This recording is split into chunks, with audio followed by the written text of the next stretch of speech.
Hello everyone, welcome to all in this क्रोटो series. आज इस क्रोटो सीरीज का मैं 1.8 क्वेश्चन डिस्कस करने वाला हूँ। ये क्वेश्चन काफ़ी फेमस, काफ़ी ट्रेडिशनल क्वेश्चन है और इस प्रोफाइल के क्वेश्चंस डेफिनेटली फिजिक्स ओलंपियाड और जेई एडवांस जैसे एग्जाम्स में पूछे जाने की प्रोबेबिलिटी काफ़ी ज़्यादा रहती है। ऐसा मैं क्यों बोल रहा हूँ पता है? क्योंकि इस क्वेश्चन में मल्टीपल मैकेनिक्स के कॉन्सेप्ट्स को एक साथ यूज़ किया गया है। प्रोजेक्टाइल मोशन और elastic collision with a massive body, मतलब कोलिजन प्लस प्रोजेक्टाइल मोशन के कॉन्सेप्ट्स को मिक्सअप करके क्वेश्चन आपसे यहाँ पे पूछा गया। और आप जानते हैं कि जब भी मिसलेनियस प्रोफाइल के क्वेश्चंस आते हैं ना, तो वो अच्छे एग्जाम्स में पूछे जाने की प्रोबेबिलिटी बढ़ जाती है भाई। क्वेश्चन क्या है, क्वेश्चन एक्सप्लेन करता हूँ। यहाँ पे आपके सामने एक स्मॉल बॉल जिसे आपने इनिशियली वी नॉट वेलोसिटी से प्रोजेक्ट किया at an angle of alpha to the horizontal, और ये वॉल जो है वो स्ट्राइक करता है to the vertical wall moving towards it with a horizontal velocity of v and is bounce to the point from which it was thrown. ये question की सबसे इंपॉर्टेंट लाइन है जिस पर ये पूरा का पूरा क्वेश्चन बेस्ड है भाई। सिचुएशन आपको होपफुली समझ में आ गई होगी। यहां से प्रोजेक्ट किया at an angle of alpha, ये वर्टिकल वॉल जो है वो इसके टूवर्ड्स मूव करते हुए आ रहा है with the speed of v। इसके साथ कोलिजन होगा, मतलब सिचुएशन ये है हमारे सामने कि ये बॉल इसके साथ कोलिजन करता है और कोलिजन करने के बाद जब ये बाउंस बैक करता है, या मैं कह सकता हूँ रिबाउंड करता है, तो रिबाउंड करने के बाद ये पार्टिकल दोबारा से वहीं जाकर के गिरता है जहां से प्रोजेक्ट किया गया था। सपोज मैं अगर यहां पर ये कहूं कि इस दौरान फर्स्ट जर्नी में से जो टाइम लगा वो टी है, मतलब बिफोर द कोलिजन, तो क्वेश्चन में हमसे उस टी की वैल्यू ही पूछी जा रही है। यहां पर मैं आपको बता देता हूं कि we have to consider this collision as a elastic collision. मतलब ये क्वेश्चन में क्लियरली मेंशन नहीं है, लेकिन we don't have to consider any kinds of losses. जैसे यहां पे इन्होंने ये तो बोला है नेग्लेक्टिंग द फ्रिक्शन लॉसेस, मतलब आप ये समझ लीजिए कि यहां पे हमें इलास्टिक कोलिजन कंसिडर करना है। ठीक है भाई, चलिए क्वेश्चन को स्टार्ट करते हैं। देखिए सबसे पहले यहां पर हमें कोलिजन के कॉन्सेप्ट्स को एक साथ यूज करना पड़ेगा। वो क्या? जब यार इस वर्टिकल वॉल से कोलिजन होगा, तो अगर मैं आपसे पूछूं what is a line of impact, line of impact का मतलब जिस लाइन के अलोंग फोर्स लगता है जब दो बॉडीज का कोलिजन होता है, तो जो लाइन ऑफ इंपैक्ट है that will be along the common normal, क्योंकि हमें यहां पे फ्रिक्शन वगैरह को कंसिडर नहीं करना है। तो जनाब हम यहां पे ये कह सकते हैं कि ये वाली जो लाइन है ना, ये डॉटेड लाइन, ये डॉटेड लाइन आपका लाइन ऑफ इंपैक्ट होगा। मतलब ड्यूरिंग द कोलिजन जो भी सडन इंपल्सिव फोर्सेस लगेंगे ना, वो इंपल्सिव फोर्सेस एक्स एक्सिस के अलोंग लगेंगे। यहां से एक बात बहुत क्लियरली समझ में आ रही है कि अगर सपोज यहां पे ये वॉल नहीं होता, अगर ये वॉल नहीं होता, तो आप समझ पा रहे हैं इसका जो मोशन है वो कुछ इस तरीके का होता, लाइक दिस। और अगर मैं आपसे पूछूं उस समय इसका total time of the journey क्या होता, तो आई होप आपको पता होगा कि एक प्रोजेक्टाइल मोशन का, ground to ground projectile motion का जो टाइम ऑफ फ्लाइट होता है that is 2v0 sin alpha divided by g. आज भी इसका टोटल टाइम ऑफ फ्लाइट जो है ना वो यही रहने वाला है, क्योंकि आपको पता है कि जो टाइम ऑफ फ्लाइट है ना वो सिर्फ और सिर्फ वेलोसिटी के वाई कंपोनेंट पे डिपेंड करता है। ड्यूरिंग द मोशन जब इसका कोलिजन हुआ है, उस दौरान जो भी इंपल्सिव फोर्सेस लगे हैं ना वो एक्स एक्सिस के अलोंग लगे हैं, मतलब वाई एक्सिस के अलोंग, तो इसका मोशन अफेक्ट ही नहीं हुआ है। मतलब वाई एक्सिस के along through out the motion इसका हमेशा जो एक्सेलरेशन है ना वो डाउनवर्ड डायरेक्शन में जी रहा है। तो मैं यहां पर कह सकता हूं कि वो सारी फिजिकल क्वांटिटीज जो सिर्फ और सिर्फ वाई कंपोनेंट पे डिपेंड कर रही है ना, वो गारंटी है इस बात की रिमेन्स अनइफेक्टेड रहने वाली है। This is the turning point of this question. मतलब इसका जो total time of the flight है ना वो आज भी आपका 2v0 sin अल्फा/g रहने वाला है। मतलब यहां से तुम्हें पता है एक बात बहुत क्लियरली समझ में आ गई कि अगर इस जर्नी में से टाइम t लगा है ना, तो इस वाली जर्नी का टाइम बेटा अगर तुमने t2 बोला, तो उस t2 की वैल्यू क्या होगी? The total time of flight minus T. This is important. Clear है? चलिए अब आगे बढ़ते हैं इस क्वेश्चन में। अब आगे देखिएगा, अगर मैं आपसे पूछूं कि यहां पर इसका इनिशियली एक्स कंपोनेंट क्या था, this x component is v0 cos alpha. अब हमें यहां पर एक बार और इलास्टिक कोलिजन के कॉन्सेप्ट्स का यूज करना पड़ेगा। जब यहां पर ये कोलिजन करेगा तो आपको समझ में आ रहा है कि लाइन ऑफ इंपैक्ट के अलोंग इसकी जो वेलोसिटी है इनिशियली वो यहाँ पर वी नॉट कॉस अल्फा रहेगी, और ये है आपके सामने वर्टिकल वॉल, और ये वर्टिकल वॉल इस डायरेक्शन में मूव कर रहा है with the speed of v. मैंने ये क्यों बोला कि इसका x component v naught cos alpha ही रहेगा, क्योंकि आप जानते हैं कि एक्सेलरेशन एक्स एक्सिस के अलोंग जीरो है, तो एक्स कंपोनेंट ऑफ वेलोसिटी अभी इसका चेंज नहीं होगा। ये जो सिचुएशन मैंने आपके सामने जनाब ड्रॉ करी है ना, ये सिचुएशन कौन सी है? ये सिचुएशन है before collision, just before collision की कहानी की बात कर रहा हूं।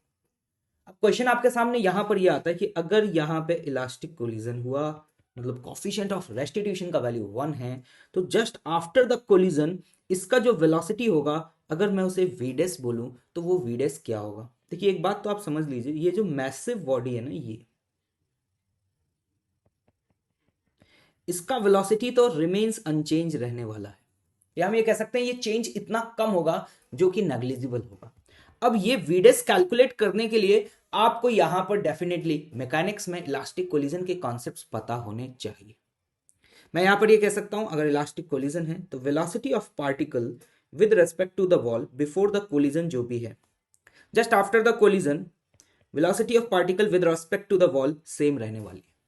आप यहां पे देखें, मतलब सेम रहने का मतलब डायरेक्शन चेंज हो जाएगा लेकिन मैग्नीट्यूड चेंज नहीं होगा। तो अगर इस पार्टिकल की वेलोसिटी बिफोर कोलिजन अगर मैं बात करूं विद रेस्पेक्ट, तो आप समझ पा रहे ये आएगा आपका v naught cos alpha minus minus of velocity of v, मतलब हमारे सामने यहां पर ये वैल्यू आ जाती है minus of velocity of particle with respect to wall. मतलब हम यहां पर ये कह सकते हैं ये टर्म हमारे सामने क्या बनता है, v naught cos alpha plus v, और आप आगे लगा दीजिए नेगेटिव साइन, तो ये है velocity of particle with respect to wall. मतलब जस्ट आफ्टर द कोलिजन इस वॉल के फ्रेम में इसकी जो वेलोसिटी है ना वो v naught cos alpha plus v होगी। नेगेटिव साइन तो आपको ये दिखा रहा है कि ये अपोजिट डायरेक्शन में हो चुकी है। लेकिन अगर मैं आपसे ग्राउंड फ्रेम में पूछना चाह रहा हूं, किस फ्रेम में? ग्राउंड फ्रेम में पूछना चाह रहा हूं, तो आप समझ पा रहे होंगे कि इसको आप ऐसे लिख सकते हैं, velocity of particle just after the collision minus of velocity of wall. तो यहां से आप वेलोसिटी ऑफ वॉल को उधर ले जाएंगे और ऐड कर देंगे, तो यहां से देख करके आ रहा है कि जस्ट आफ्टर द कोलिजन जो वेलोसिटी हमारे सामने निकल के आएगी वो आएगी 2v plus v naught cos alpha, और आगे लगा दीजिए जनाब एक नेगेटिव साइन। ये कॉन्सेप्ट आपने हो सकता है इलास्टिक कोलिजन में पढ़ा हो, वहां पे एक फॉर्मूला भी आपको बताया जाता है, वो फॉर्मूला अगर याद है तो उस फॉर्मूले से भी आप डायरेक्टली ये रिलेशन निकाल सकते हैं। मतलब यहाँ पे जो एक्चुअली आपने वीडेस लिखा है ना, ये वीडेस क्या है? ये वेलोसिटी ऑफ पार्टिकल है जस्ट आफ्टर द कोलिजन। मतलब मैं यहाँ पर इसको पी डैश लिख देता हूँ भाई, जिससे कंफ्यूजन ना हो। पी डैश है जस्ट आफ्टर द कोलिजन, तो ये पी डैश, ये पी डैश, ये पी डैश। तो मतलब हमें समझ में आ गया कि जस्ट आफ्टर द कोलिजन जो वेलोसिटी है वो वी डैश, उसकी वैल्यू है हमारे सामने 2v plus v naught cos alpha. अब क्वेश्चन पता है बहुत ही सिंपल सा क्वेश्चन हो चुका है, एक सिंपल इक्वेशन लिख करके हम अपने आंसर तक पहुंच जाएंगे। एक बात बताइएगा, फर्स्ट टी इंटरवल में एक्स एक्सिस के अलोंग जो डिस्प्लेसमेंट है भाई, और नेक्स्ट T2 इंटरवल में एक्स एक्सिस के अलोंग जो डिस्प्लेसमेंट है वो सेम है। तो बस हमें यहां पर एक्स एक्सिस के अलोंग जो डिस्प्लेसमेंट हुआ है ना उसे इक्वेट कर देना है। जैसे फर्स्ट टी टाइम में अगर मैं आपसे पूछता हूं कि डिस्प्लेसमेंट क्या है, तो आप क्या लिखेंगे? V naught cos alpha multiplied by time t. और उसी तरीके से नेक्स्ट T2 टाइम में जो डिस्प्लेसमेंट हुआ है उसे क्या लिखेंगे? आप देख पा रहे हैं just after the collision x axis के अलोंग जो वेलोसिटी है वो आपकी चेंज हो चुकी है। अच्छा, होपफुली आपको ये तो समझ आ गया होगा कि मैंने ये किस तरीके से लिखा है, क्योंकि एक्स एक्सिस के अलोंग जो मोशन है वो यूनिफॉर्म मोशन है, मतलब वेलोसिटी एक्स एक्सिस के अलोंग कांस्टेंट है, तो एक्स एक्सिस के अलोंग जो भी डिस्प्लेसमेंट हुआ है उसे मैं डायरेक्टली यहां पर वेलोसिटी मल्टीप्लाइड बाय टाइम लिख सकता हूं। सिमिलरली अगर मैं जस्ट आफ्टर द कोलिजन बात करूं, तो आप ऑब्जर्व कर पा रहे हैं ये जो आपकी वेलोसिटी है, ये वेलोसिटी आपकी हो चुकी है 2v plus v naught cos alpha, and this is multiplied by the time t2, और t2 की वैल्यू हमें पता है that is what, capital T minus T.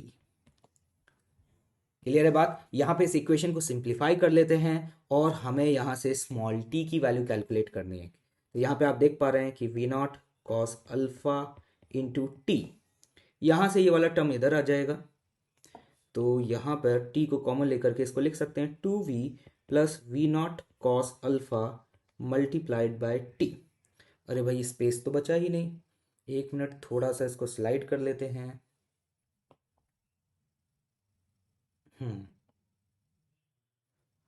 हम्म एक मिनट। हम्म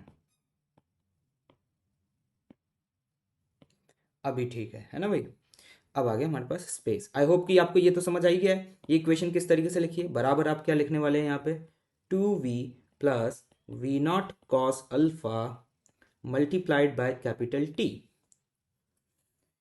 ठीक है भाई, यहाँ पर वी नॉट कॉस अल्फा मिल जाएगा और ये वैल्यू आपके सामने बनेगी 2v naught cos alpha plus 2v is equals to 2v plus v naught cos alpha into capital t. What is capital t? I hope capital t आपको देख के समझ आ रहा होगा। This is a total time of flight, और total time of flight की value हमें ऑलरेडी पता है। This is 2v naught sine alpha divided by what, g. यहाँ से हमें स्मॉल टी कैलकुलेट करना है, तो इसी इक्वेशन में थोड़ा सा सिंप्लीफाई कर लेते हैं। 2 से 2 कैंसिल आउट हो जाएगा, ये टर्म भी कैंसिल आउट हो जाएगा, और हमारे पास जो टी की वैल्यू यहाँ से निकल के आती है, this is 2v plus v naught cos alpha multiplied by v naught sine alpha divided by g into v naught cos alpha plus v. Check करिए फटाफट से कैलकुलेशन। इसके बाद आप देख पा रहे हैं इस इक्वेशन के बाद ना सिंपल मैथमेटिक्स है जो यहाँ पे लगाया गया है। V naught sine alpha multiplied by 2v plus v naught cos alpha divided by g multiplied by v naught cos alpha plus v. This is your final answer. I hope कि आपको एक सॉल्यूशन समझ में आ गया होगा। अगर आपको ये वाला कॉन्सेप्ट समझ में नहीं आया तो मैं आपको रिकमेंड करूंगा कि प्लीज एक बार आप कोलिजन को रिवाइज करिए, और वहां पर एक स्पेशल केस बताया जाता है कि जब एक बॉडी का किसी मैसिव बॉडी के साथ जब इलास्टिक कोलिजन होता है तो जस्ट आफ्टर द कोलिजन जो स्पीड होती है वो आपकी ये होती है। Clear? Okay, thank you so much. और प्लीज एक रिक्वेस्ट है आप सभी स्टूडेंट से कि क्रोटो की ये जो सीरीज चल रही है इसमें जब मैं आपको क्वेश्चंस को एक्सप्लेन कर रहा हूं तो आपका फीडबैक क्या है, आपके रिव्यूज क्या हैं, आप लोग प्लीज एक बार जरूर शेयर करिएगा। और प्लीज मुझे उसमें तारीफ नहीं चाहिए, आप मुझे उसमें ये पॉइंट्स बताइएगा कि और क्या इम्प्रूवमेंट किया जा सकता है, जिससे कि वो स्टूडेंट्स जो कि अच्छे एग्जाम्स की प्रिपरेशन कर रहे हैं उनकी और भी बेहतर तरीके से मदद की जा सके। Okay, thank you so much.